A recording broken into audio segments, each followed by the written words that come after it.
Ekran görünür, səs gəlir. Okay. Deməli, mən marketinqə giriş, marketinq nədir, marketinqin ümumiyyətlə təməlləri nələrdir? Birinci onun üzərindən gedirik. Adım Salam, mənim sağ olun, siz.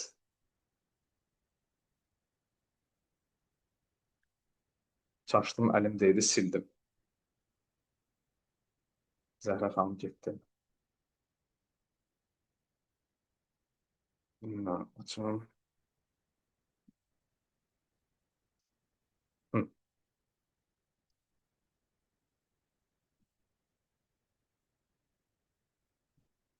Kreativliyiniz necədir? Kreativliyiniz 10 üzərindən dəyərləndirə bilərsiniz mənim üçün.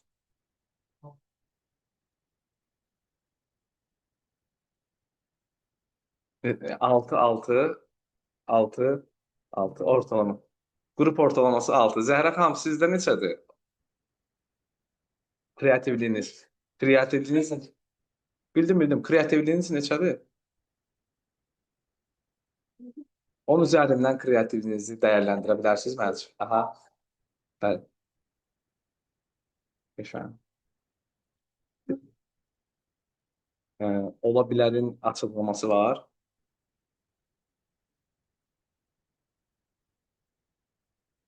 Hı -hı, qəşəng. Onda keçək dərsin birinci etapına. Mən bundan bağlayım. Ə, Bunu da bağlayım. Məndə nə qədər şeylər açıq olur. Hə. Deməli, dərsimizin əvvəlinə keçməzdən özümü bir tanıdım. Mən İlham Şükürlü. 7 ildir Türkiyədə təhsil almışam. Turizm menecment və marketinq sahəsində. Daha sonra master marketinq bitirəcəkdim, bitirmədim, getdim işlədim. Yarımçıq qoydum universitetin masterda. Amma oradakı bilikləri götürdüm, birinci ilimdə çıxdım, bilmirəm deyə.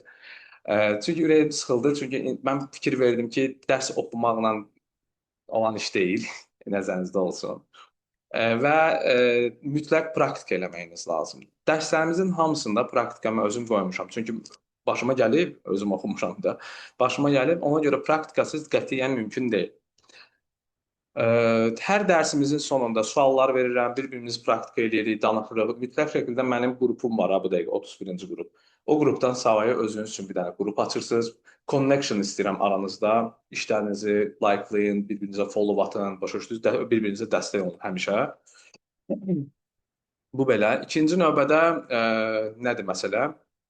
Hə, bir çox şirkətlərlə işləmişəm. Həm freelance olaraq, demək olar mən freelance işləyirəm. Qətiyyətlə 9-6 adamı deyiləm. Yəni məni bax bu dəqiqə innovasiya və agentlikdən durdum, gəldim. E, Yəni mənə təklif edirdilər ki, bəs gəlin olan oturun ofisdə falan filan. Mən dedim ki, mən elə adam deyiləm də, verirsənsə pul mən sənin üçün işləyim. O da dedi ki, yaxşı, danışarıq falan filan. Boşum freelance işləyirəm mən. Türk Dövlətləri İqtisadi Forumudur, biznes mərkəzi forumlarıdır, böyük-böyük şirkətlərdir. Bunların hamısı marketinqin planlarını yazmışıq. Marketinq plan yazmaq bir sənətdir. Çünki sən onu analiz edirsən davamlı ki, fikirlərsən ki, misal üçün, tam ki, maraqlı kontent çəkəndə necə bir şey olsun, necə bir şeylərsə, belə edirik. Marketinq nədir və niyə alırıq? Birinci olaraq biz niyə alırıq dostlar? Birinci məntiq lap belə özəyinə gedək də. Niyə alırsınız? Məsələn, telefonu niyə alırsınız? Sual verirəm. Ehtiyacınızın nəyini qarşılayırıq? Detaylandıraq. Şəkil çəkmək, başqa, ünsiyyət qurmaq, gündəlik işlərimizdə. Niyə görə bəs iPhone alırsınız?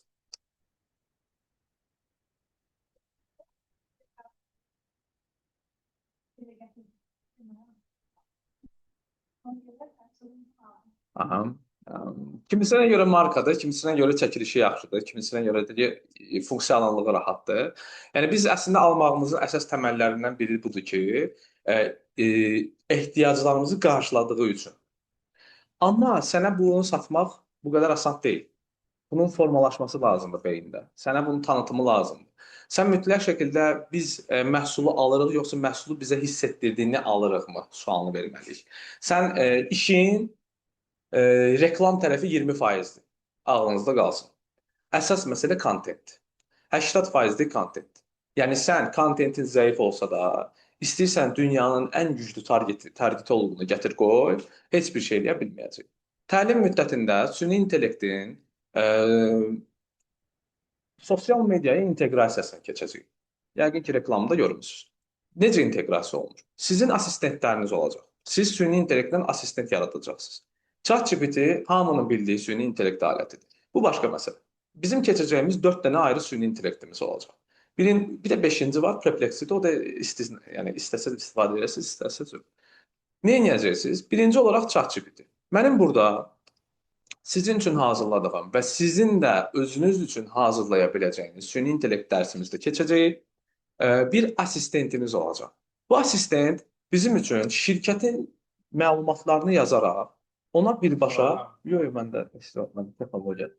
E, Şirkətin məlumatlarını yazaraq, tutalım ki, mənim şirkətim pişik yemləridir. Zoo mağazindir və yaxud nə bilim, nə deyirlər ona? Bir startapdır. Bu avtomatik olaraq sizin üçün assistent nə edir? Sizə lazım olacaq targetləri yığır, sizə lazım olacaq kontentləri ayarlayır ki, o insanlara necə xitab eləməyiniz lazımdır. Buyur.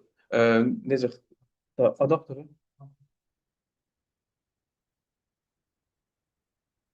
Buyur. E, Nə dedim mən? Sizə lazım olacaq assistentlər yadımda. Sizə lazım olacaq assistent kimi bütün targetoloqunuz, yəni bir növ targetoloqunuz olacaq sizin. Bunları nə edəcək? Sizin üçün bu assistentlər nəyə görə önəmlidir? Birincisi olaraq tutalım ki, hansısa bir şirkəti eləyəcəyik, hansısa bir şirkət eləyəcəyik. Biz bunun haqqında məlumat almağımız öncədən çox çətin idi. Getməli idim mən bir-bir araşdırmalar eləməli idim, getməli idim bir-bir həmin o şirkətlərin Instagram adresinə girməli idim, nə bilim bu adamlar nə satır, nə edir, bunlara necə biz kontent hazırlayacağıq. Zülm idi. Mən bu zülmün içindən çıxmışam. İndi bunu da sizə necə çıxmışamsa onu göstərəcəm. Bu zülmü biz süni intellekt həyatımıza girəndən sonra əslində belə bir şey var. Deyirlər ki, süni intellekt insanın beynini kütləşdirir. Elə bir şey yoxdur. Yox, yalan söhbətdir. Çünki sənin əgər beynin varsa, onu istifadə etməyi bilirsənsə. Ona görə biz nə edəcəyik? Mən sizə targetoloq ilhamı verəcəm. Adını elə qoymuşam. Senarist ilham var, targetoloq ilham var. İndi mənim həm süni intellekt təlimlərimdə bir yerdə assistentlərim var burada.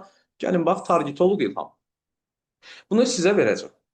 ChatGPT-ni ödənişli versiyasında da edə bilərsiniz. Bunun ödənişsiz versiyasını da verəcəm sizə. İndi baxarsınız. Amma ödənişsiz versiyası yaxşı deyil. Yəni pulunu ver, istifadə elə. Targetoloq ilhamı verəcəm. Şirkətin adını yazacaqsınız, məlumatlarını verəcəksiniz. O sizin üçün target hazırlayacaq.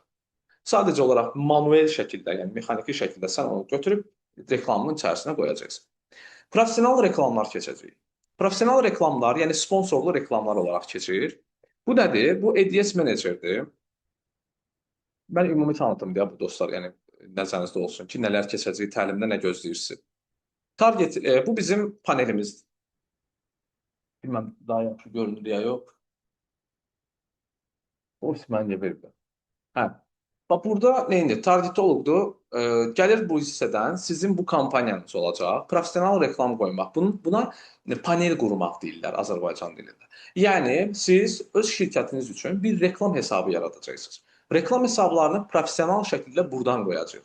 Nə Instagram, nə Meta'nın içərisində də reklam növü var. Nə o, nə də ki başqa bir şey. Bizim istifadə edəcəyimiz əsas platforma budur. Ağlınızda qalsın. Keçəcəyimiz 4 hissə olacaq. 4 hissənin hər biri ayrı fərqli məqsədlər daşıyır.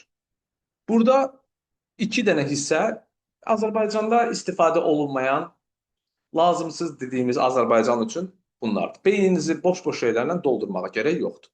Keçəcəyimiz 4 etap keçəcəyik. Bilinirlik, trafik, etkiləşim və potensial müştəri. Türk dilində keçəcəm, amma targetlər ingilis dilində olacaq. Okay? Yəni mən türk dilində yazım target deyə bir şey yoxdur. Çünki ingilis dilində target yığılmalıdır. Bu belə ağlınızda qalsın. Keçəcəyimiz bu hissələri. Bu hər bir hissənin də ayrı-ayrı məqsədi var. Mən götürüb satış eləmək istəyirəmsə, bunu seçə bilmərəm. Tutalım ki. Ağlınızda olsun, dərslərimiz keçəndə görəcəksiniz. Bu belə. İkinci etapımız kontentdir. Dərslərimizdə kontentin tapılması, kontentin ümumiyyətlə məntiqə uyğun şəkildə olması və kontentin süni intellektlə inteqrasiyasını görəcəyik. Tutalım ki, bir dənə video bəyənmişik. Götürəcəyik videonu save edəcəyik. Atacağıq Gemini-nin içərisinə. Gemini video analizlərini yaxşı edir. Götürüb video analizini eləyəcək. və sən deyəcəksən ki, mənim şirkətimə uyğun bu tərzdə bir kontent hazırla. Maraqlı şeylərdir. Yaxşı. Və bizim metodikalarımız olacaq. Kontent metodikalarımız. Kontent metodikalarımız ayda, pəs, bab, bunları bilməm eşitmisiniz ya yox. Bunlar kontentin tapılmasıdır. Hamı deyir, bunlar da necə inkişaf edirlər də, birdən qabağa çıxırlar. Bunların hamısı bir növü var. Təlim müddətimizdə başdan sona kimi praktika ilə eləyəcəyik. Amma mən sizə deyirəm ki, tutalım ki, bunu elə, sən mənə gedib eynisini gətirmə. Özündən əlavələr qat. Yəni mən sənə desəm ki, get bunu elə, gedib bir dənə şey demişəm də. Get sən mənə 2 dənə, 3 dənə gətir, yığ. Onsuz da bizim indi diplom müdafiəmiz olacaqdı. Yəni bunlar hava şey deyil, yəni gəl başdan sona da eləyim, qutarsın deyil. Gələcəksən, elədiklərimi müdafiə edəcəksən. Necə universitet imtahanlarında olduğu kimi. Ağlınızda qalsın. Metodikamız belədir. Süni intellektlə video hazırlamaq, süni intellektlə postların hazırlanması, onların hamısı dərslərdə keçəcək. Notion proqramı, TikTokun reklamı, TikTokun EDS qoyulması ekstra olaraq yüklənəcək dərsə. Bunu oturub evdə ürəyinizdə vaxtsa girib baxa bilərsiniz. Bir də onun dərsini keçməyə ehtiyac yoxdur. Əsas şeyləri keçəcəm, əlavə şeyləri də atacağım drive-a, oradan girib baxacaqsınız. Instagramın telefonu olsun, TikTokun telefonu olsun, sonra bəzi dərslər var, onlar əlavə yüklənəcək, girib oradan baxacaqsınız. Aydın oldu? Beyniniz yorulmayıb? Okay. Deməli, birinci olaraq fəst metodikasını keçəcəyik. Necə öyrənmək lazımdır? Bu metodika necə öyrənə bilərik? Okay? Beyninizdə onadır. Dərsimiz deyil, sadəcə necə öyrənə bilərik. Fəst metodikasında fəst açılımı budur. Forget, active, state and teach. Yəni, unut, aktiv ol, ruh halın və öyrət. Forget. Ümumiyyətlə, dostlar, mən sizə onsuz da sıfırdan keçəcəm. Ağlınızda kiminsə hansısa bir sözü Instagramda görmüsünüz ki, hashtaglər işə yaramır, misal üçün. Yaddan çıxardın. Yəni, mən sizə burada nə lazımdır, nə lazım deyil, onsuz da sıfırdan keçəcəm. Yəni, dolu bardağı doldurmaq olmur. Ona görə onu boşaldın ki, beyninizə rahat şeylər girsin. Okay? Biliklərinizi unutun, diqqət yayındıranı unutun, təcili vacib olmayan şeyləri unutun ki, diqqətiniz tam olsun. Məhdudiyyətlər, mən bacara bilmərəm, nə bilim, bu mənlik deyil. Bu elə bir şeylərə girmirsiniz. Çünki insanın bacara bilmədiyi şey yoxdur, ağlınızda olsun. Mən ürəyim universitet vaxtında gitar öyrənmək istədi. Girdim internetdən dınqıldatdım, getdim, öyrəndim. Yəni, istədim, elədim. Aktiv olmaq, suallar. Mənə suallar verin, kreativ suallar. Mənə belə deyim də, sıxışdıracaq suallar verin. Amma oturub mənə Google şifrəmi itirmişəm, Facebooka girə bilmirəm, nə bilim, müəllim, Facebookda burada düyməyə basa bilmirəm, mişqa xarabdır, deyir ki, mişqam xarabdır, mən nə edeyim? Yəni, belə şeylər suallar vermirsiniz, yəni, məntiqli olaraq. Məntiqə əsasən suallar verməyinizdən xahiş edirəm. Üçüncü etapımız ruh halınız. Gəldiniz, evdə problem yaşamısınız. Hoşum, sevgilinizdən ayrılmışsınız. Nə bilim, psixolojik sıxıntılarınız var. Dərsə girəndə buradan qalxdan, onları yaddan çıxardın ki, o ruh halınız sizə avtomatik olaraq təsir eləməz. Mənə baxın, mən görürsünüz, gəldim enerjiyəm, danışıram, əllərimi falan filan, diqqətiniz üzərimdə toplaya bilirəm. Siz də eyni şəkildə ruh halınızı mütləq şəkildə aktiv tutmağınızı istəyirəm. Və teach. Sən bilmirsən, sən öyrət. Öz aranızda. Ona görə ayrıca qrup açın. Mən bunu başa düşməmişim. Gəldin, kömək elədin bir-birinizə. Çünki kömək elədiyin zaman, öyrətdiyin zaman birinə, beynində daha yaxşı qalır. Okay? Bu bizim öyrənmə metodikamızdır. Bu metodikanı bilməyimiz kifayət edir. Keçək dərsimizə. Dərsimizin birinci hissəsində bayaq sual vermişdim ki, niyə alırıq? Niyə aldığımızı əslində bir növ bildik. Ehtiyaclarımızı qarşılamaq üçün. Marketinq sadəcə reklam deyil, reklamı görünməkdir. Marketinq niyə görünməli olduğunu bilməkdir, ehtiyac, dəyər və qərardır. Fikir verin ki, kontentlərin 90%-i huklar üzərinə qurulur. Bunlarda xəbərin var. Bu üç şey eləsən, nə qədər səhvlərə yol verəcəksən.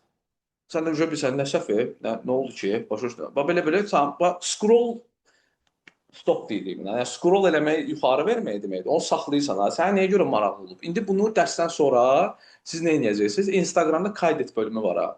Maraqlı reklamları ora kayd edəcəksiniz. Okay? Yəni gördünüz Instagramda gəzirsiniz də yəqin ki. Cəmi cəmi yarım saat, 1 saatınızı ayırın. Həm gəzəndə qabağınıza çıxanda bir dənə save düyməsini basın. Okay? Marketinq insan ehtiyacını anlamaq, ona dəyər yaratmaq və onu doğru qərara yönləndirmə prosesidir. Yəni səni mən neynəmişəm? Baxın, gəlin özümdən örnək götürək. Mən belə bir kampaniya yaratmışam. Kampaniya nədir? Sən bura gələndə sosial media marketinqi öyrənəcəksən. Əlavə AI öyrənəcəksən. Əlavə AI-nin inteqrasiyasını öyrənəcəksən. Hətta mobiloqrafiyada da öyrənəcəksən.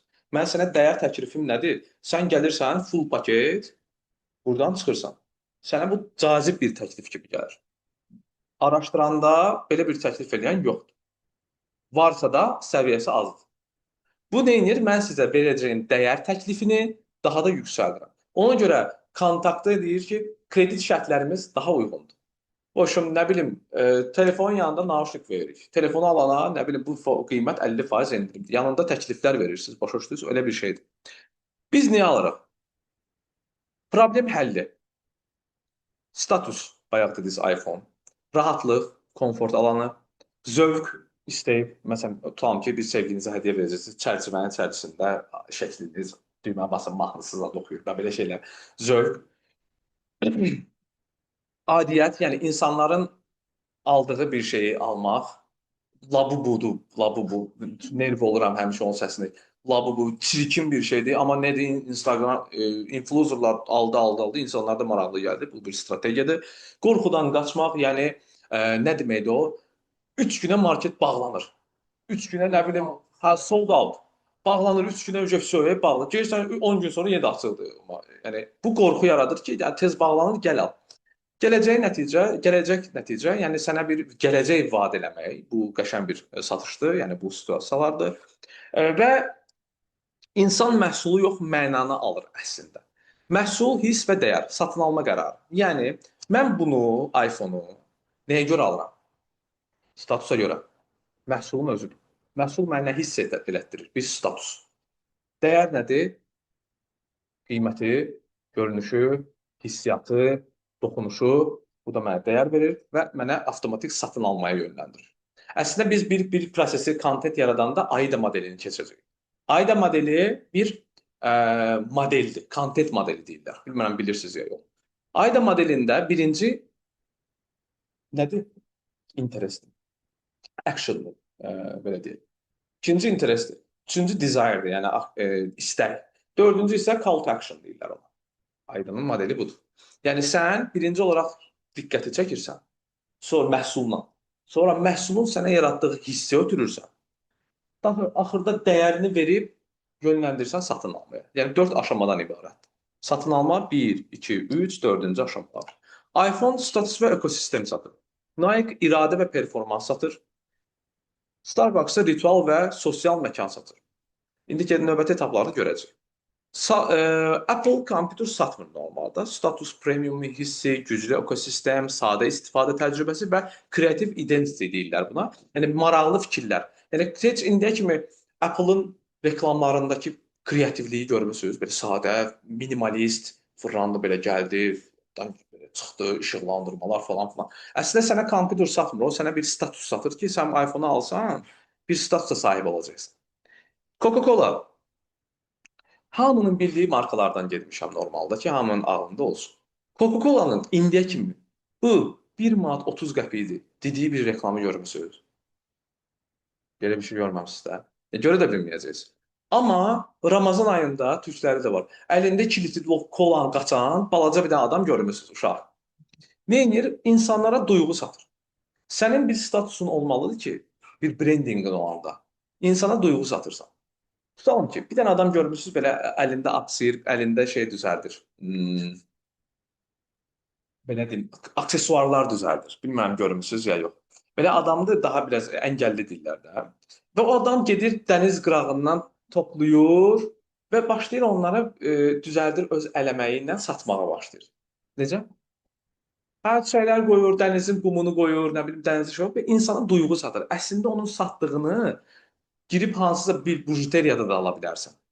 Amma o nə edir? O bir hekayə qatır. Buna storytelling deyirik. Mütləq şəkildə bizim kontentlərimizdə storytelling olmalıdır. Bu şirkətlərdə normal olaraq içəridə salam xoş gəlmisiniz. Buyurun. Normalda şirkətlərdə necə bir şeydir? Gəlirsən, oturursan, arxa fonda iş gedir, sən də onu çəkirsən videoya. Və yaxud sən nə edirsən, danışdıq, hekayəni bir növ başlayırsan, hardan başladığını deyirsən, tutalım ki, mən kofe shop açacağam. Gün 1. Başa düşdünüz? Gün 2 gəldi, hekayəni danışdı. Maraqlıdır ki, insan görürsən ikinci gün nə edib? Girirsən səhifəsinə baxsan ki, ikinci gün bunları eləyib, üçüncü gün bunlar. Olub sizdə? Məndə olur. Bilməm niyə maraqlı gəlir. Yəni hər kəsin marağı fərqlidir təbii ki. Yəqin ki, bilirsiniz ki, Şaxta baba qırmızı deyildi. Qırmızı olmayıb Şaxta baba. Yaşıl rəngdə olub. Coca-Cola'ya görə qırmızı ediblər. Yəni elə bir statusa girib. Yəni emosional təsiri çox böyükdür, yəni Coca-Cola'nın. Nike nə satır? Ümumiyyətlə Nike-ın reklamlarında bir just do it deyilən bir sloqanı var. Bacara bilərsən. O mesajı ötürür. Yəni sizin mütləq şəkildə sloqanlarınız olmalıdır. Məsələn, gələcəyə addımla. Məsələn, kişilərlə qadınlar arasındakı fərqin, emosional fərqləri bilirsiniz. Gəlin mən sizə. Clear kişi şampunudur da. Reklamı nədir? Ronaldo deyir ki, mən clear mən. Amma qadın nə edir? L'Oreal saçlarınızın dəyərini bilir. Məntiqi başa düşdünüz nədir? Ona görə sənin hazırlayacağın kontent kişilər üçün ayrı, qadınlar üçün ayrı olmalıdır. Sən qadına ötürəcəyin mesaj fərqlidir, kişiyə ötürəcəyin mesaj fərqlidir. Kişi düzdür, qadın emosionaldır. Ya Cristiano istifadə edirsə, mən də istifadə edirəm. O məntiqi odur. Red Bull enerjidir. Mən Red Bull-u içib yatıram. Amma Red Bull nə edir? Red Bull aktivitələr eləyir. NASA-dan gedir aydan tullar aşağı, yekə daşını təkərlər eləyir. Yəni adrenalini əslində bir növ fərqli yoldan insana ötürür.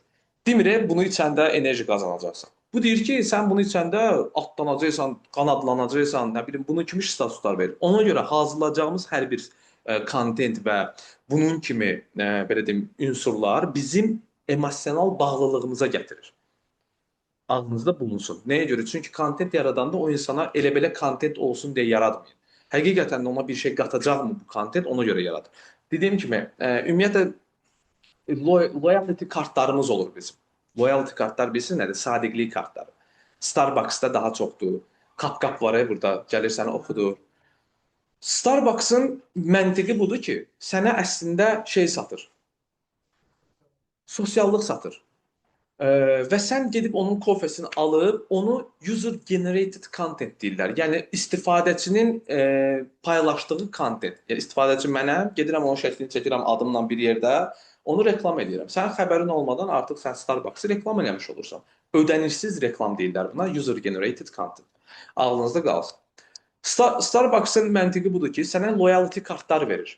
Və sən bu loyalty kartlarda xəbərin yoxdur ki, kofenin maya dəyəri 59 qəpikdir. Sən 8 manat kofeyə pul verirsən, səni 10 dəfə aldırıb 80 manat pul götürür. Bir dənə də üstünə pulsuz verir. Yəni onun maya dəyərini, yəni mən marketinq sahəsində olandan sonra endirimə inanmıram. Yəni endirim deyilən bir şey yoxdur. Onsuz da sən orada karının qat-qat ardığını götürürsən. Adı endirimdir. Bu da ağlınızda qalsın ki, loyalty kartlar. Yəni sən müştəriyə hansı bir şirkətin olanda onlara sadiqlik yaratmaq üçün bir prinsip girməlisən. Tutalım ki, SMM, bax, məsələn, mənim tələbələrimdə nədir? SMM kursuna qoşulanlara AI kursu yarı qiymətinə. Başa düşdünüz? Mən avtomatik nə edirəm? Səni ora cəlb eləmək oluram. Sən niyə gəlmirsən SMM? Hə, endirim dostluğu gətirirəm, ailəndən uşağı gətirirəm, o endirim götürür. Bu bağçalarda zad olur. Və bunun kimi şeylərdir. Sən nə edirsən? Loyalty edirsən. Sənin bu loyalty mütləq kart şəklində olmalı deyil. Sən bu loyalty-ni hansısa bir tədrisivin və yaxud xidmətivin yan ürünü kimi də verə bilərsən. Bu şey oxşadı da, bunu alana tutan ki, yanında qulaqçıq tutan ki, bu qiymətə, yarı qiymətə. Deməli, güclü brendlər nə satır? Apple status satır, Coca-Cola xoşbəxtlik satır, Nike kimlik satır, Just Do It, yəni edə bilərsən. Red Bull həyəcan satır, Starbucks ritual satır. Məhsulu hamı sata bilər, niyə aldığını anlayan isə brendləşir. Mən bu təlimin ikinci versiyasında, dərs 2-də sizə brendin formalaşmasını göstərəcəm, brendin dilini göstərəcəm. Mən məsələn sizlə necə danışam bu dəqiqə, səmimi, gülərüz, bu mənim bir brendimin formalaşmasıdır. Mənim səhifəm də elədir. Mən də daha gülərüz şeylər paylaşıram. Mənim brendim buna üzə qurulub və məni istəyən insanlar ona görə gəlirlər mənim yanıma. Bəs Duolingo nə satır? Əlimlə tutum deyəcəkdim ki, orada görsən. Hə, hə. Deməli belə deyim. Əslində oyunlaşma deyirlər buna. Gaming story deyirlər buna. Yəni oyunlaşma satmaq, yəni oyunlaşma hekayəsi.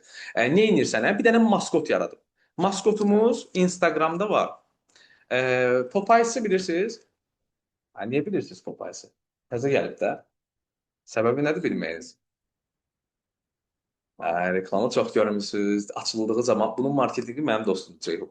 Bax, e, nə edir?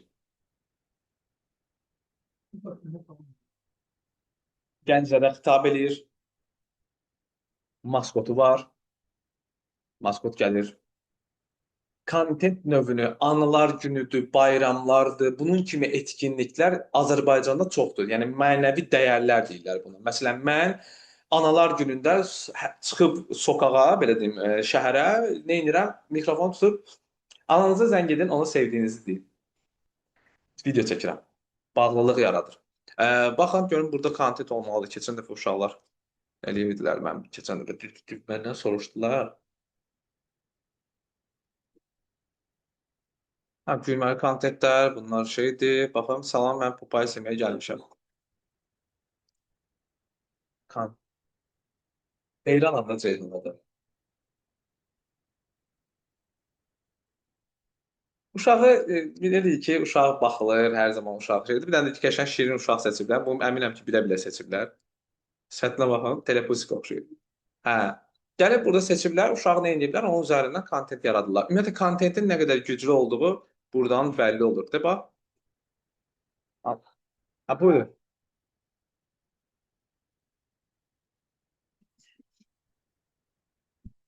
Batışım.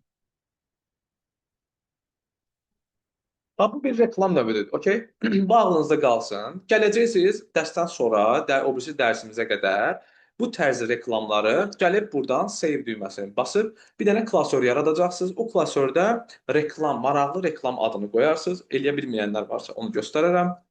Düyməni basırsınız, kompüterdə də, telefonda da eynidir. Burada plus düyməsini basıb burada istifadə edə bilərsiniz. Yazırsınız ki, maraqlı reklamlar, maraqlı reklam. Buradan save edirsiniz. Davamlı maraqlı qabağınıza çıxanları atırsınız təxəyyülünüzün genişlənməsi üçün. Yaxşı, necə kreativlik edə bilərsiniz. Bu da Duolingo. Popeyes'da nə idi? Baxın, Duolingo'da nə idi? Bir maskot idi. Popeyes'da da baxın belə bir maskotdur. Şirkətinizin bir maskotunu eləyə bilərsiniz. Məsələn, biz Zirvə AI deyilən bir platformamız var. Bu bəlkə də mənim Instagram səhifəmi girən görə bilib. Bizim İngiltərədəki investor almışdıq. O bizim süni intellektin bir araya toplanan bir platformasıdır. Biz onun üçün bir maskot yaratmağa çalışırıq.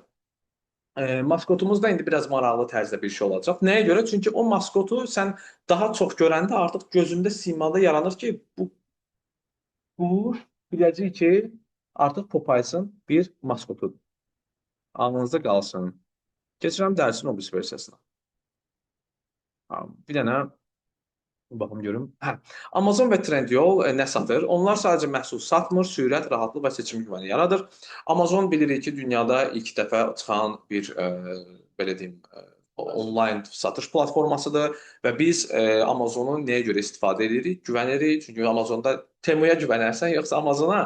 Yəni sual burada çıxır. Təbii ki, Amazona güvənərsən. Çünki Temuya gəlirsən, köynək almısan, köynək sən demə kukla üçün köynəkmiş. Yəni elə şeylər başınıza gəlirsə, bunun əsas prinsiplərindən bu odur ki, sən onlayn birinə güvənmək çox çətin məsələdir. Bax, ağlınıza bir dənə şey salın. Ümumiyyətlə buradakı 90% insanlar niyə gedib Zaradan və yaxud nə bilim LC-dən və yaxud hər hansı bir firmadan gedib özü alır, toxunub alır. Bunun səbəbi budur ki, onu görmədən inana bilmir. Sənin işin isə sosial media mütəxəssisinin işi isə ona uzaqdan bir şey satmaqdır. Sən ona indi ki, dəstək keçəcək. Sən ona bu ürünü satmaq üçün ona dəyərini, ona göstərəcəyi xidməti, ona verəcəyi belə deyim, müsbətləri ona detallı formada açıqlamalısan. Təməlimizi də buna görə quracağıq. Yəni mənim bu insana satacağım şey onun təməlində yatır. Telefonun təməlində yatır. Məsələn, tutalım ki, biz şey keçəcəyik dərsimizdə, pain point keçəcəyik, müştərinin ağrı nöqtəsi. Pain pointumuzu biz süni intellektdən baxacağıq. Tutalım ki, mənim firmam pişiklərdir, pişik yemləridir. Mən o pişik yemlərini o insana satmaq üçün onun ağrı nöqtəsini necə tapa bilərəm? Onu süni intellektdən indi dərslərimizə keçəcəyik. Airbnb. Mənim fikrimcə problem solution, yəni problemin həlli dediyimiz məsələdə. Airbnb-də 2 nəfər oturub, gediblər xaricə. Bunun hekayəsini bilmirəm, bilirsiniz ya yox. Gediblər xaricə, otel tapa bilməyiblər. Sonra fırlanırlar ki, bu məsələni necə həll edə bilərik? Problem solution. Ağıllarına gəlir ki, gedib hansısa bir adamın evini kiralayaq, orada qalaq. Gediblər bir dənə boş yer kiralayıblar. Orada rastladuşka atıblar. İndi onlarda rastladuşka yoxdur. O paduşka deyirlər də. Hə. Paduşka atıblar, qalıblar orada. Və ondan sonra bunların beyninə gəlib ki, ay qardaş, biz bir dənə belə bir proqram çıxardaq. Problemin həlli adında bir problem. Airbnb girirsən, kiminsə evini kiraya götürürsən, gəlsən 10 gün qalırsan, eləyirsən. Mən bundan çox istifadə eləmişəm. Yəni özüm eləmişəm bir ev sahibliyi olaraq. Çox gözəl bir sistemi var. Pulunu ödəyir, qapıya qoyursan açarı, heç sənin adamla danışığın olmur. Gəlirsən, bitdi, evin şəklini, videosunu zaten çəkir, indi baxır orada security məsələsinə. Ondan sonra sənə 5 puan, sənə 5 puan, əlasan, ev təmizliyi gəlir, təmizliyi çıxır gedir. Bütün. Yəni bu ən gözəl marketinq strategiyasıdır ki, problem solution deyilir. Marketinqdə biz bayaqlarına keçdik, həll yolu. Sən o adamın hansı şey problemini həll edirsən ki, o səndən alsın. Mən sənin hansı problemi həll edirəm? Sənə tədris verirəm. Sənin hansı problemi həll edirəm? AI öyrədirəm. Sənin hansı problemi həll edirəm? Mobiloqrafiya öyrədirəm. Bu da sənin problem həllinin bir nəticəsidir. Sosial sübut. Bax, sosial sübut nə idi?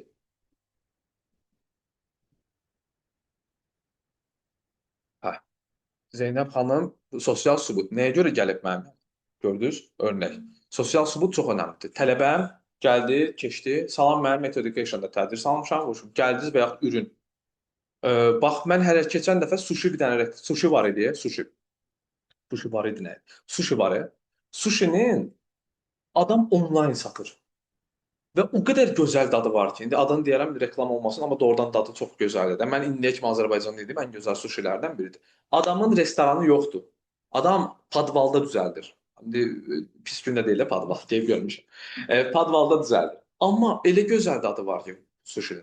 Hər dəfə yeyəndə mən ona bir dənə təşəkkür atıram ki, zövq aldım, xidmətinizdəyim. Zövq aldım, xidmətinizdəyim.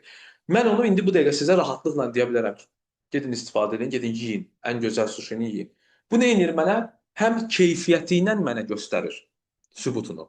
Həm mən gəlib ona deyəndə ki, çox sağ ol, misal, onun skrinini alıb göndərir ki, bəs mənim tələbəm və ya yeni müştərilərin məmnuniyyəti və yaxud sən hansısa Google restorana gələndə 5 ulduz verirsən, ha. Google-a girəndə 5 restoran adında görmüsünüz də, hə. Hə, o sizin üçün sosial sübut olacaq. Bu Booking-də də elədir, Airbnb-də də elədir və çox gözəl marketinq strategiyasıdır. Yəni çalışın ki, hətta mənim müştərim vardı, diş həkimi.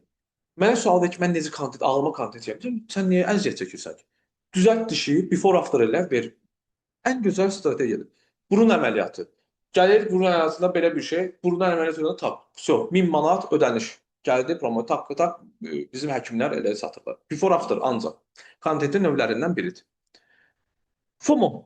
Gəldim bayaqki məsələyə. Qorxu. 3 günə bağlanır. Temuda atırsan səpətə, dank mesaj. 3 ədəd qalıb. Bir dənə mesaj. 20% endirimə düşdü. Bir dənə mesaj.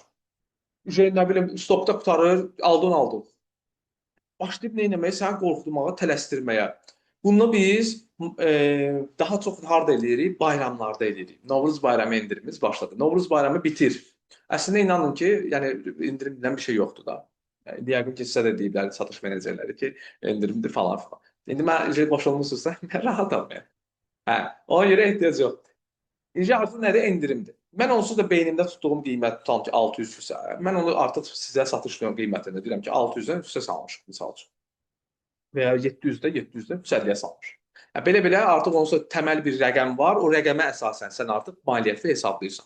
Beyninizdə qalsın bunlar. Sosial media nə edir? Gəlin indi bunun detaylara. Diqqət çəkmək, etibar yaratmaq, ehtiyac oyatmaq, dəyər göstərmək və satışa yönləndirmək. Bu beyninizdə qalsın, çünki bunlar bizim keçəcəyimiz ən önəmli proseslərdən biridir. İndi gəlin bir dənə praktiki bir etapa keçək. Məhsul seçə bilərsiniz. Bu məhsul nə satır, hansı hissi yaradır, hansı problemi həll edir. Bunun üçün bir post ideyası quracağıq. Bu ev tapşırığımız olacaq. Hal-hazırdakı tapşırıq deyil, nəzərinizdə olsun. Evdə bir dənə özünüz üçün belə bir sistem yaradarsınız. Bu sizin tapşırığınız olacaq. Hər hansı bir məhsulda seçə bilərsiniz özünüzdən, bəyəndiyiniz bir şeydə. Kursun özünü də seçə bilərsiniz. Kursunu özünüz seçə bilərsiniz. Mənə burada nə dəyər yaratdı, nə kimi bir şeylərdir, bunu da eləyə bilərsiniz. Buradan başa düşdünüz nədir? Bu məhsul nə satır? Bu məhsul sənə hissi nədir? Tutalım ki, e, az da var. Azdan niyə tort alırsan sən? ISO. O sənə güvən hissi verir deməli. Başa düşdünüz nədir məncə? Hansı problemi həll edir? Tutalım ki, tort lazımdır, bəyəndiyim tort orada da o problemi həll edir və bunun üçün bir post ideyası. Tutalım ki, Azdanın tostu necə olsun ki, mən onu alım. Brend seçmək. Brend seçə bilərsiniz, bəli. Öz xəyali bir şey də seçə bilərsiniz, öz brendinizi də seçə bilərsiniz. Unlimiteddir, yəni genişdir. Gedin nə istəyirsə eləyə bilərsiniz. Yox, birinci olaraq məhsulu seçirsiniz. Bax, bir, məhsul. İki, bu suallara cavab verəcəksiniz məhsulun. Tutalım ki, Zara'dan niyə alış-veriş edirsən? Sənə verdiyi dəyər nədir? O məhsul nə satır? Paltar satır, ayaqqabı satır. Hansı hissi yaradır səndə? Güvən hissi yaradır ki, paltarları göy kalitelidir, güya. Hansı problemi həll edir? Tutalım ki, mənim zövqümə uyğundur. Bunun üçün hansı post sizin üçün daha ideal olar? Tutalım ki, model çəkilişi və yaxud bir ürünün tanıtımı, əldə tanıtımı. Azərbaycanda 95% kolxoz bazarı marketinqi aparır. Gəl dostlar, əlimdə bu ürün var, nə belə bir şey. Dur, azıb yox, baxın. Marketinqin əsas təməli satmaqdır. Sən istəyirsən əllərini qoy, ayaqlarını göyə qaldır, elə sat. İstəyirsən təslim ayaqlar tuşla. Yəni fərqi yoxdur. Yəni satırsansa o İlyasın kafesi var. Adamı qoyub yanına gəzir, nə bilim filan kəs, nə bilim filan kəs. Satırmı? Satır. Doludur, obyekt doludur. Amma kontingent nədir? Məsələ odur, aşağı kontingent. 5 manata kutka satır bu adam. Yəni təbii ki, satırsa mübahdır, hə? Satışa gedən hər şey mübahdır. Düzdür, sən artıq brendinq gibi düşünmürsənsə, deyirsən ki, mən məsələn örnək edirəm. Mən ucuzu işləmirəm. İstəyir dövlətdən biri gəlsin, gəl innovasiya agentliyi mənə təklif edir ki, gəl bu məsəl üçün 9-6 işlədirəm ki, işləmirəm. Mənim brendim freelance işləməkdir. Mənim qiymətim budur. İstəyirsən işlə, istəyirsən işləmə. Mən özümü sənə görə ayarlamaq istəmirəm. Məncə, yəni öz dəyərinizi bilin də həmişə. Düz deyim, məcbur Azərbaycanın dəyər bilinmir. İndi mən ölkəni pisləmirəm. Sadəcə olaraq marketinqin və insan düşüncəsi, sahibkar düşüncəsini deyirəm sizə. Yəni sizin SMM məntiqi bilirsiniz nədir? Sən oturub evdə reklam qoymalısan. Amma SMM-i burada şəkildə çəkdirirlər. Video da çəkdirirlər. Posta hazırlatdırırlar. Kontentdə yazdırırlar. Müştəriyə cavab verirsən. Üstünə də gətirib sənə burada satdırır, ayaqda da satdırır. Canlı bir satış da elətdirir. Amma SMM xaricdə mən United Kingdomda reklam çıxıram, otururam evimdə, müştərimdir. Miss Mouse oturmuşam, dropshipping eləyirlər. İngiltərədə. Oturmuşam evdə, internetdən məhsul tapıram, o məhsulu çevirirəm, satış yönümlü edirəm, qoyuram, tak satılır. Mən də evdə otururam, maliyyəmə pul gəlir. Özü satdığımdan da faiz götürürəm həmişə.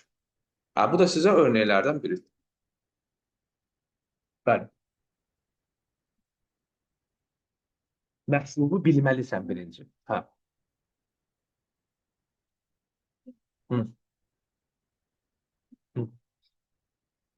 Bax, yox, bax belə bir şeydir. O kutka var ha.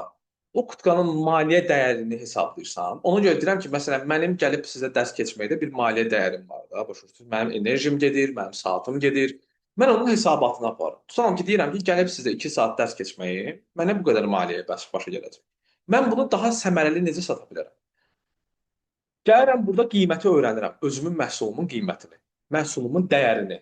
Ona dəyər biçirəm, onun üzərinə deyəlim ki, maya dəyərinin üzərinə pul qoyuram və onu satıram. İlyas nə edir? Maya dəyəri bunun tam 2 manatdırsa, 3 manat qoyub satır. Amma bəziləri isə ona 15 qoyur, 20 qoyur, 30 qoyur. Yəni bu əslində eyni markadır. Yalnız Çindən gəlir. Mən hamısını bilirəm yəni. Bazara gələn bütün malların hamısından xəbərim var. Çində dostumuz Çindədir. Götürür oradan mal vurur, 3-4 dənə toplanıcı toplayır, gedir oradan malı toplayırlar, vururlar Azərbaycana. Eyni malı o birisi də 10 manata satır, o birisi isə 5 manata satır. Arasında fərq yoxdur. Onun kontingenti 10 manatlıq kontingentdir, sənin kontingentin 5 manatdır. Yəni, bax, biz necə Türkiyədə olanda, Türkiyədəki bir dənə marketinqi bəyənirəm. Tutalım ki, xalçaçıdır bu adam. Keçən dəfə gördüm. Xalçaçıdır, bu xalçanı elə satırlar. Üstündə ki, uçur qız, nə bilim, belə şeylər, maraqlı kontentlər eləyirlər. Amma hə, James Ayso onu deyirəm. Və o adam nə edir? Xalça satır. Amma satmaz prinsipi başqadır. Amma bahalı satır ha, və ucuz deyil onların xalçalar, İran xalçaları. Amma sən fərqli növdən aparmalısan strategiya. Sən başqa yumoristikmi aparmaq istəyirsən? Brend dərsimizdə keçəcək. Yumoristikmi aparmaq istəyirsən, yoxsa ciddimi, yoxsa səmimimi? Bunun kimi şeylər var. Nəysə, bu dərsimizin növbəti etaplarını detallandıracağıq. Marketinqin əsas prinsipi budur. Və nəzərinizə çatdırım ki, kitablarımız olacaq bizim. Kitab oxuyansınız?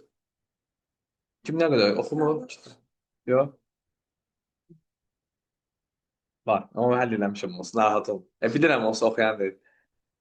Kitab oxumaq lazımdır. Bax, bir sözün davamını mən fikirləşmədən deyirəm. Çünki bilirəm ki, o cümləni bir-birinə bağlayır.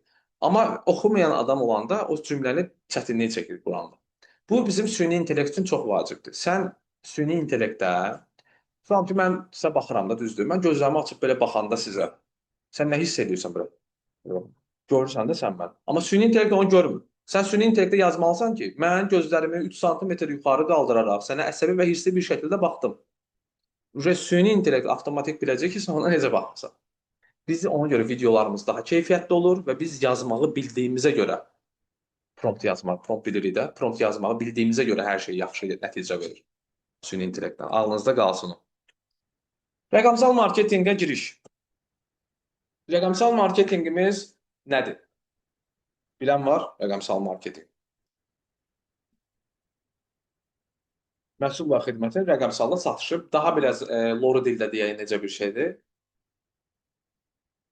Sosial media satışlar, yəni onlayn olan hər bir şey bizim rəqəmsal marketinq strategiyamızdır, yəni hissəmizdir. Rəqəmsal marketinq internet və rəqəmsal platformalar vasitəsilə brendlərin tanıtılması, satışların artırılması sənədidir. Bu sadəcə reklam deyil, müştəri ilə əlaqə qurmağın ən müasir yollarından biridir. Əvvəllər influencer marketinq var idi, keçəcək onları. İndi isə süni intellekt marketinqi yaranıb. Bu süni intellektlə user generated contentlər, yəni güya süni intellektdir adam, əlində ürünü tanıtır, bilirsiniz yəqin elə şeyləri. Bunu dəstə göstərəcəm olsa, çox basit bir şeydir, çətin bir şey deyil.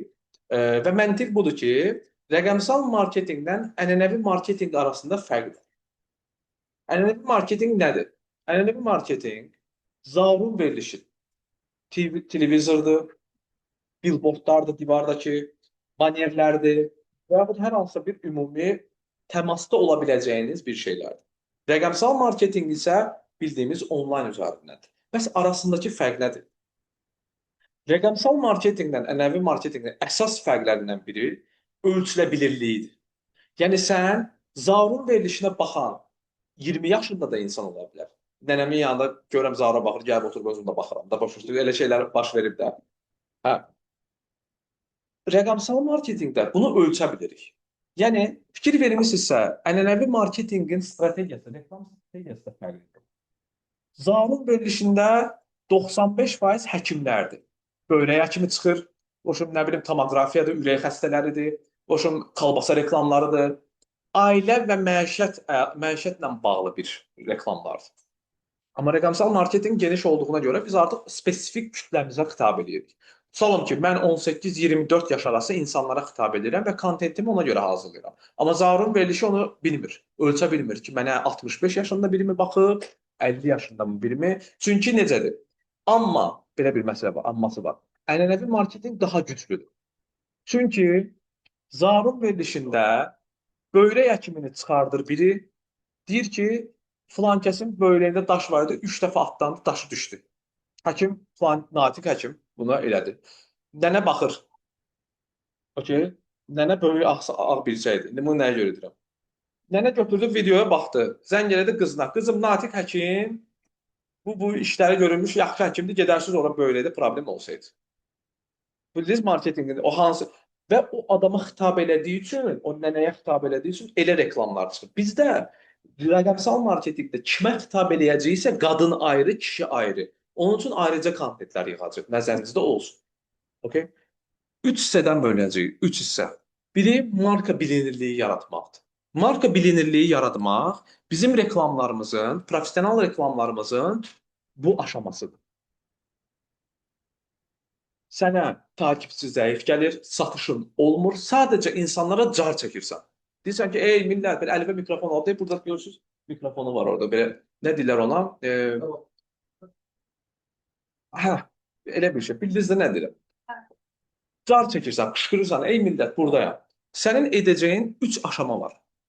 Sən birincidən ki, müştəriyə başa salmalısan ki, hər hansı bir SMM mütəxəssisi gəlib desə ki, mən satış istəyirəm, şirkəti yeni açmışam. Sən götürüb qətiyyətlə bunu satış yönümünə aparmamalısan. Çünki səni heç kəs tanımır, heç kəs bilmir və insanlar 20 dəfə gördüyü şeyi alır. Temuya bir də gördünüz, risk birdən girməyə istəyi yaradır. Bilməm sizdə olub yəni. Bunun birisi səbəbi nədir? Psixologiyadır. İkinci dərsimizdə psixologiya keçəcək. Marketinqin psixologiyaları var. Bizim şey dərsimizdir. Mənim Türkiyədə keçdiyim magistratura dərsləridir. Marketinqlə insan vallahi mən istifadə eləmədiyim üçün bilmirəm. Deməli, diqqətimi çox yanında. Marketinq nə idi? Psixologiyası. Marketinq psixologiyasında sənin sata biləcəyin insanlar var. Və ona görə sən ona görə başım çox qarışdı bu dəqiqə. Qapının işi yoxdur. Hə. Mövzunu təzədən alıram. Deməli, bizim rəqəmsal marketinqdə 3 aşamadan ibarət idi. Bilinirlik, trafik və etkiləşim dediyimiz potensial müştəridir. Marketinq bilinirlik yaratmaqdır. Yəni sən insanlara car çəkirsən, satış artırmaq, yəni satışı daha da inkişaf elətdirmək və potensial müştəri toplamaq. Buna lead deyirlər. Mən sizə dərsin başında yaşlarınızı soruşdum. Nə işlə məşğul olduğunuzu soruşdum. Bunun əsas səbəblərindən biri mənim sizdən lead, yəni müştərinin məlumatlarını toplamaqdır. Çünki sabah birisi gün mən reklam çıxdığım zaman sizin o yaş aralığlarında çıxıram. Bilirəm ki, misal üçün, mənə xitab edənlər 18-40 yaş arasındakı insanlardır. Okay? Mən onu yaş arasında çıxıram. Sən bunu müştərilərə və potensial müştəri tərzində eləyəcəksən. Bunu da edəcəyik biz sosial mediada potensial müştəridə. Bunda nədir? Müştəriyə sən ödənişsiz nəsə verirsən. Tutalım ki, bunu daha çox diyetisyenlər eləyir. Bu formu doldurun, sizə ödənişsiz bir həftəlik tutalım ki, diyeta planı göndərir. Sən avtomatik yazırsan. Adın, familiya, yaşın, kilon, deyirəm, iş aktivliyim nə qədərdir gün ərzində, tam 8 saat məsələn işləyirəm. Doldurdum şeyi, sənə bir dənə ödənişsiz tak PDF göndərir. Elə bilirsən onun xeyrini eləyir, onu yox, öz xeyrini eləyir. Ona görə sənin müştərinin datasını toplamaq ən ideal kontent növlərindən, yəni satış yönlərindən biridir. Etkiləşim, bəli, bəli. Aha.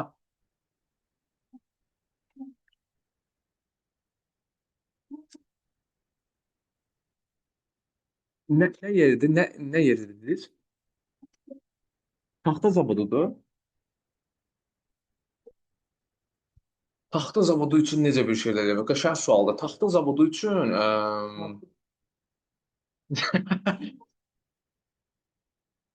bu taxta zavodunun işi nədir?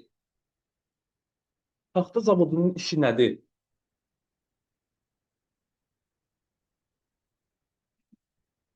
Mebeldirmi bu nədir ümumiyyətlə? Taxtadan nə hazırlayır bu adamlar?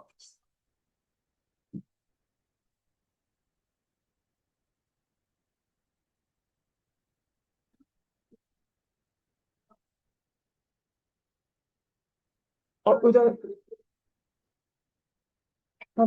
okey, bu nə var ki, ver? Mən nəsə satırsansa, onu ödənişsiz birinə vermək üçün bu formu doldurtdura bilərsən. Bağ evində mi yaşayır, misal üçün, nədir, nə, bunun kimi şey. Ödənişsiz verin bir şey. Onsuz da sən diyetisyəndə nədir? Diyetinin nəyinə görə satır? Xidmətini satır da, bu ödənişsiz verir. Sizdə də ödənişsiz nəsə verin ki, o formu doldurmağa təşəbbüs eləsin bu adam. İndi siz düzəldin də onlar üçün də. İndi demirsiniz müştərinin məlumatını almaq istəyirəm. Ona görə strategiya bir. Kim? Konforist. Yox. Onu eşitməmişəm konforisti. Yəni belə bağım üçün skamyakadan almamışam, yəni ona görə bəlkə də və taxta ürünü almadığım üçün həyatımda. A- Bəli, hə, siz qəşəng marketinq yapın. Mənə də satırsınız, hə, siz. Hə, qəşəng. Yox, yəni sizin edəcəyiniz bir şey var ki, ürününüzün müştəriyə çatması üçün, müştərinin datasını toplamaq üçün belə edə bilərsiniz. Və yaxud məsələn mən Miss Mouse deyilən bir United Kingdomda nə etdim? Hə, oşum 3 nəfərə bu formu doldurun və yaxud burdan qeydiyyatdan keçin, sizə 3 ədəd ödənişsiz falan bir şey verək. Şanslı insanlara güya. Sən o müştərinin datasını götürürsən axı. Nömrəsini, bəli, nömrəsini, yaşını, harda işlədiyini, bu bilirsiniz nə qədər önəmli bir şeydir. Təbii, təhsili və oxuyubmu, oxumayıbmı, universiteti hara bitirib. ISO, target task customer deyirlər buna. Yəni sən hədəf kütləvi tapmaq üçün, yəni potensial müştəri. Bu belə. Keçirəm ikinci etapa, potensial müştəri satış artırma. SEO və SEM nədir? Bu rəqəmsal marketinqin bir növləridir. Biri üzvü axtarışdır, biri isə axtarış reklamları. Arasındakı fərqi bilən var. İndex demək istəyirsiniz, SEO nasıl? ISO. ISO, düzdür. Elə ikisi də Gmail Google reklamıdır. Biri nədir? Məqalə yazaraq, yəni məqalələri dolduraq. SEO məqalələri dolduraraq səhifəndə. Tutam, telefon yazmısan, telefon haqqında məlumatlar, iPhone yazmısan, iPhone haqqında məlumatlar sənin səhifəndə var. Bu bizdə sosial mediada istifadə olunmur. Yəni Instagram, TikTok falan. Amma onlar üçün də fərqli bir strategiya var. Onlarda da SEO var, onlarda SEO var, SEM yoxdur. Sen pulumu ver, reklama çıxardıq. Bax, telefon yazım, tutalım ki, görüm çıxacaq telefon. Bax, sponsorlu result deyil, yəni sponsor reklamlarıdır. Yəni sənin bu kontakt, telefon yazanda pul verərək reklam çıxar. Buna SEM deyirlər. SEO isə bax, görsən bax ödəniş vermir. Burca bitdi. Bax burada sponsorlu reklam bitdi. Aşağıda isə burada sənə artıq ödənişsiz. Yəni telefonla haqqında məqalələr yazdırdığına görə sənin üçün çıxır. İrşaddır, bax elektronik sistem, musical gallery'dir. Bunlar isə SEM-dir.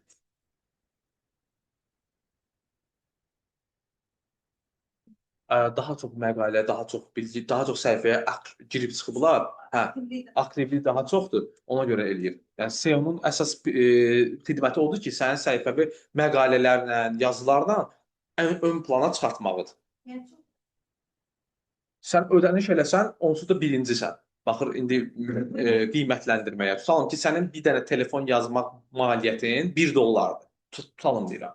Bazar dəyərindən söhbət gedir. O Google reklamlarıdır. Biraz dərin mövzudur. Mən ümumiyyətlə Azərbaycanda digital marketinq keçmirəm, çünki digital marketinq getmir. Bütün bazarı alıblar ələ. Kontaktı, telefon yazsa mümkünatı yoxdur. Nə bilim, nəyisə yazsan hamısı öz adamlarındandır. Ona görə mümkün deyil çıxmaq. Ona görə o dərsi buraxın, keçməyin. Düzeyib inkişaf eləmək istəsəniz, xarici üzrə işləmək istəsəniz o başqa. Gedin öyrənin. Amma Azərbaycan daxilində digital marketinq mənə görə çox boş bir şeydir. Çünki sənin müştərin inanmıram ki, aylıq 2000 dollar, 1000 dollar pul xərcləsin. Yəni mümkünatı yoxdur. Azərbaycan özü marketinqə 500 manat verəndə əlləri əsir. Doğrudan elədir. Ki, deyirsən ki, yəni bir ağıllarına hələ oturmayıb ki, sən marketinqə pul verməlisən ki, sənə o geri dönüşü qat-qat geri olsun. Bu adamlar 500 verəndə ələ əsir. Deyir 200-ə deyir reklam qoyum. 200-ə səndən reklam qoyacaqsın. 200 manata reklam qoyarlar. Yəni 2 dəfə qoysan ucu dolacaq, dolur. O üçün qəribə-qəribə şeylər var da, Azərbaycanın tam situasiyalarıdır. Mən də görmürəm əsərdən. Instagram, Facebook bizim social media marketing tərəfimizdir. Bunlar sosial mediadır, social medialar. LinkedIn bizim B2B. LinkedIn olan var. Var. Var işlətmədən var. Var sizdə də. Okay. LinkedIn mütləqdir ya dostlar. Nəsə məsələn bitirdiniz, getdiniz hansısa tədbirlərə qoşulun. Kefinizi çəkin. Bu günləri getdim bu tədbirdəyəm. Qoşun bu diplomu almışam, getdim buna elədim. Bax bunun kimi şeylər. TikTok digər kanallar. TikTok mənim heç sevmədiyim bir platformalardan biridir. Amma Azərbaycan kütləsinin daha çox orada olduğu bölümdür. Yəni Instagramdansa daha çox TikTok. Amma TikTokun hədəf kütləsi çox zəifdir. Yəni ucuz bir şeylərlə üzərindədir. Təbii ki, indi istisnai durumlar var, amma daha çox ucuz təbəqə üzərində qurulan bir sistemdir. X dərslərimizdə keçəcək, araşdırma üçün istifadə edəcəyik süni intellektini, araşdırma, yeni xəbərlər, yeni məlumatlar, kreativ kontentlər, bunun kimi şeylər süni intellekt dərsimizə keçəcək. Pinteresti də daha hamı bilir. Pinterest şəkillərin araşdırması üçün istifadə edilmiş belə. Görüntü reklamları. Rəqəmsal marketinqdə görüntü reklamları deyilən bir şey var. Digital dərsi bitirməliyəm şey. O birisi dərsim başlayır. Deməli, digital baxın.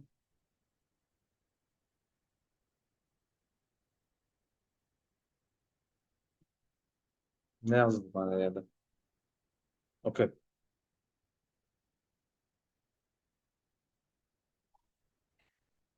Yaxşı.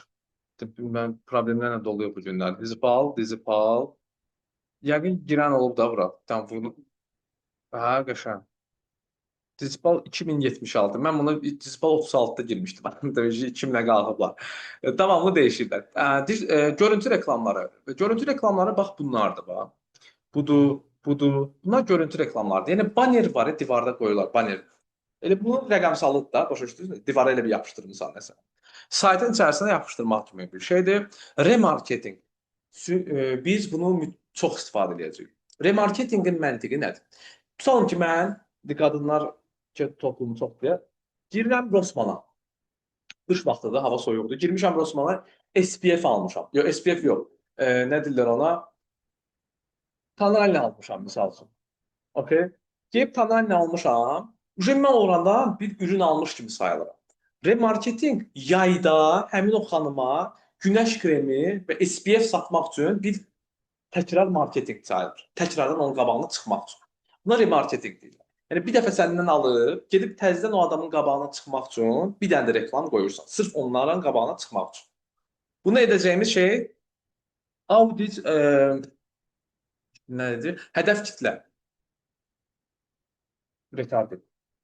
Retargeting və marketing. Yəni təkrardan satış, təkrardan hədəfləmə. Gəlirik burada bizim təkrardan hədəfləmə bölümümüz var. İki hissəyə böləcəyik bunları. İndi bilən varsa, bilməyən yoxsa. Özəl hədəf kitlə və bənzər hədəf kitlə. Özəl hədəf kitlə remarketingdir. Təkrardan target edirsiniz o insanları. Bənzər hədəf kitlə sizdən bir dəfə alıbsa, onların bənzərinə, oxşarına. Tutalım ki, mən it xoşlayıram, pişik də xoşlayıram. Amma bu qələmi xoşlamıram. Başa dərsləri göstərəcəm. Vaxtı uzatdıqca, burada göstərəcəm düzdür dərsimizdə. Bunu uzatdıqca 10% elə deyəcəm. Dərsləri keçəcəm. Bənzərlik daha da uzanır. Ona görə sən burada pişik xoşlayırsan, it xoşlayırsan, burada bu qələmi xoşlayır bu adam. Başa düşdünüz necə? Ona görə uzaqlaşır. Yəni dərslərimizdə keçəcəyim detallı. Sən nə edirsən? Daha çox satış etmək üçün bu platformadan istifadə edirik, bu strategiyadan istifadə edirik. Dərslərimizin detallandırmalarından görəcəyik. Birbaşa ünsiyyət kanallarımız, e-poçtlar, SMM marketinq və mesajlaşma. Bunları sadəcə bilin ki, rəqəmsal marketinqin içərisində olan şeylərdir. Tutalım ki, bir radius var. 28 molun yanından keçdiniz. Bir dənə mesaj gəldi sizə, ulduzum. Gəlir belə bir şey. Gəlir. Olub yoxsa yox? 28 molun yanından keçirsən, bir də göz telefonuma mesaj gəlir. Tak, ulduzum. Baksel şirkəti. Nə bilim, Starbucks'dan, ulanmıyor. O necə olur? İndi düzdür, göstərim. İstədiyim var. İstəyirsən. Yaxşıdır. Mənim deyil, bu uşaqlarında.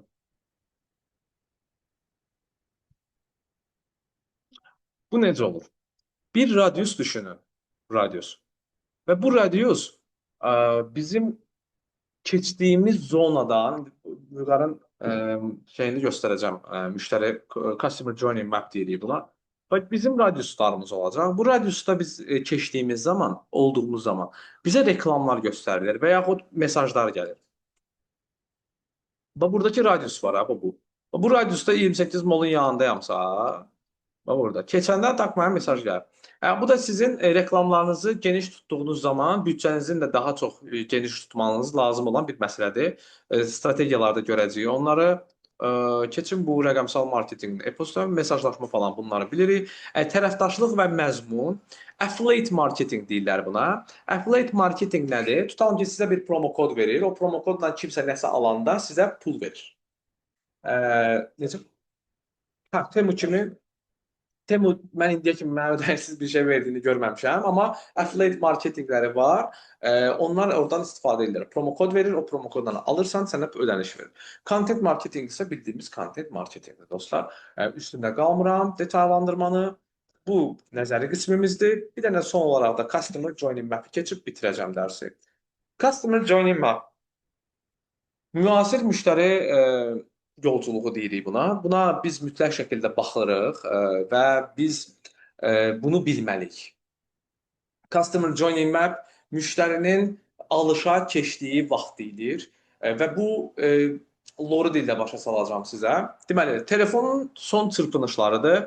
Məni deyiş ölürəm. Yəni Vüqar telefonu zəifləyib, artıq belə deyim, istifadəsi zəifləyib və buna tələb edir ki, mənim telefon almalıyam. Bu o düşüncəyə girir. Birinci olaraq fərqindəlik. Yəni mənim müştəri tərəfindən fərqindəliyim olmalıdır. Hansısa bir şirkətin. İkinci etapımız axtarış. Bu birinci olaraq bir şey axtardığımız zaman ya Google-a giririk, telefon yazırıq, girib oradan axtarışlarımızı edirik. Bu axtarışlarımızda ikinci etapında Google reklamları girir. Google reklamları buna görə bəzən lazımdır ki, artıq müştəri telefon axtardığı zaman Google-a telefon yazanda onun qabağına çıxaq. Addım-addım düşünün. Bir müştərinin yolculuğunda onun necə qabağına çıxa bilərik. Məzmun budur. Üçüncü etapımız dərin araşdırma. Mağazalara gedir, kontaktda, İrşata, Baku Elektronisa, artıq RAM-ı nədir, texnologiyası nədir, şəkil çəkə bilirmi və bloqlar. İnsanlar onun altına nələr yazıblar, gedib onu araşdırmalarını edir. Ona görə bloq yazarlığı önəmlidir. Sosial sübut dedim mən bayaqlar. Girib oradan aşağıdan baxırsan ki, nədir, sənin bu telefonun haqqında nə yazıblar. Sən o Instagramda necə eləyirik? 4-5 dənə səhifəniz olur. Pul satırsınız, müəllim əla idi.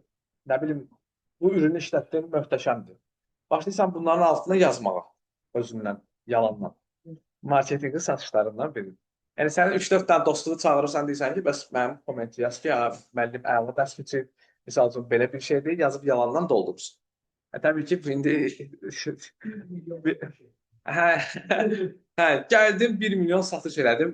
Cəmaət altına yazır ki, o möhtəşəmdir falan.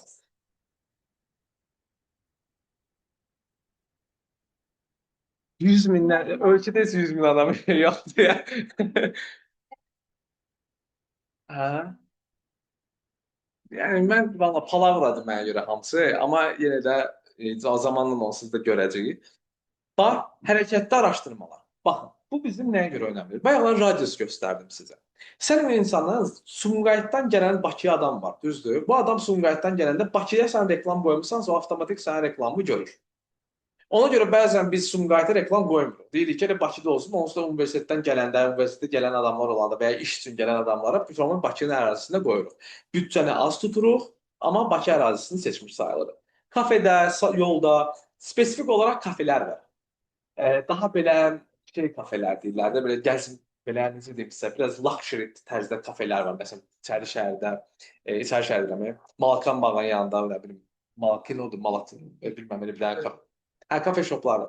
Nərimanovda, nə bilim, Kapda, belə yerlər var. Spesifik insanların takıldığı yerlər var. Biz onun üçün ayrıca reklamlar çıxırıq.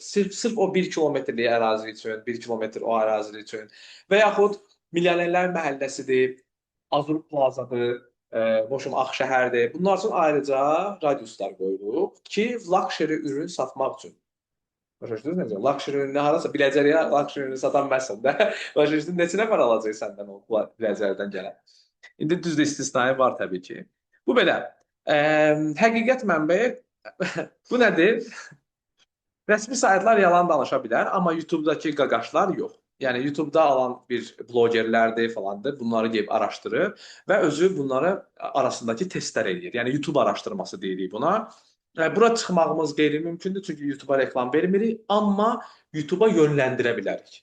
insanları öz Instagramımızdan YouTube-a yönləndirə bilirik. Amma ondakı göstərəcəm necə edirlər dərsimizin növbəti məsələlərində. Və ən gözəl proseslərindən biri dost məsləhəti. 95% dost məsləhətindən qulaq asar insanlar. Mən bəzən güvənmədiyim dostuma heç deyirəm ki, sənin ağız dadın yoxdur. Deyir ki, gəl gedək restorana. Deyirəm ki, sənin ağız dadın yoxdur, bu restoranı tərifləyir. İstisnai var təbii ki, dostun məsləhətinə qulaq asır. Vüqar zor telefonda al get. Al getməsin yazmış. Bu Mətişdir. Bu dərsimizdə görəcəyik. Fatmanın qızıdır Mətiş. Biz bir şey yaratmışıq. Sima. Qiymət müqayisəsi gəlirəm artıq qərar vermə aşamasına. Instagramda biz qərar vermə aşamasına gəlirik. Yəni kim daha yaxşı kredit verir, kim qulaqlıq hədiyyə eləyir, Instagramda da eyni şeydir ki, kim daha yaxşı tədris keçir, kimin daha portfolyosu daha yaxşıdır və biz ona sosial sübut veririk Instagramda və onlara rəsmi zəmanət, biz sizdə işlə təmin edəcəyik və bunun kimi şeylərdir. Bundakı sosial mediada istifadə edirik. Bu ümumi geniş anlayışdır və qiymət müqayisəsi dediyimiz prosesdir. Tərəddüd. Müştəri səndən həmin saniyə almaya bilər. Bu demək deyil ki, sən müştərini qaçırtmısan. O səbətə atıb gözləyir. Temuda necə idi? 5 saniyə qalıb, 5.5-də ədəd qalıb, bunun kimi şeylər. Ona görə sən müştərini tətikləmək üçün, türklər demiş, addıma keçməlisən. Black Friday günləri, Novruz bayramı günləri, xüsusi kampaniyalarımız, kimlərlə əməkdaşlıq edir, güya təqaüd proqramları şeylərdə başlayır da. Yalan, amma satışa yönləndirən hissələrdir. Ona görə səndən həmin o insan almaya bilər həmin saniyə. Çünki o gözləyir ki, biraz endirim gözləyir. Allah 20 dekabr gəlsin, Black Friday gözləyib, Black Friday gələndə endirim olur. Yəni xəbər yoxdur ki, Black Friday-də də endirim deyil. Prosta adı var. Dünyaca məşhur bir şey olduğuna görə. Black Friday-i gözləyir və daha sonra səndən alır və 10-cu etap nədir? Qutu açılımı, unboxinglər, müştərinin verdiyi sənə reaksiyalar, user generated contentlər, o Starbucks dediyimiz məsələ, bunun kimi şeylərlə artıq sənin ürününü uyğun şəkildə reklam edir. Yəni, ümumi olaraq marketinqin təməlində yatan şeylərdən biri satmaqdır. Necə satırsan, onun yolu müştərinin etapları ilə keçir. Sən onun qabağına avtobusda da çıxa bilərsən, sən onun qabağına kafedə də çıxa bilərsən, sən o ürün axtaranda, altdakı şərhdə xoşuna gələr sənə yazar, görər şərhlər çoxdur, mesaj atar ki, deməli nəsə var burada, bu kimi şeylər var da. Ona görə sən o müştəri xəritəsini bilməlisən ki, hansı addımda nəyə edəsən, o müştəri sənə görüb geri dönüş edəcək. Dərsimiz bu qədərdir. Suallarınız var mənə? Tapşırığınız, bir dənə ürün seçirsiniz, PDF-lər atılacaq drive-ın içərisinə. Dərsdən çıxanda Gmail adreslərinizi verərsiniz mənə, istifadə elədiyiniz, YouTube-da istifadə elədiyiniz Gmail adresləri olsun, zəhmət olmasa. Bir də Instagramda Kaydet bölümü var idi. Kaydet bölümünü basırsınız, qəşəng reklamları ora qeyd edirsiniz. Gələn dərsdə isə branding keçəcək, nəzərinizdə olsun. Belə. Sualınız var mənə? Yaxud da onlayn qoşulan tələbələrimiz. Sualınız var? Təşəkkür edirəm qulaq asdığınız üçün dostlar.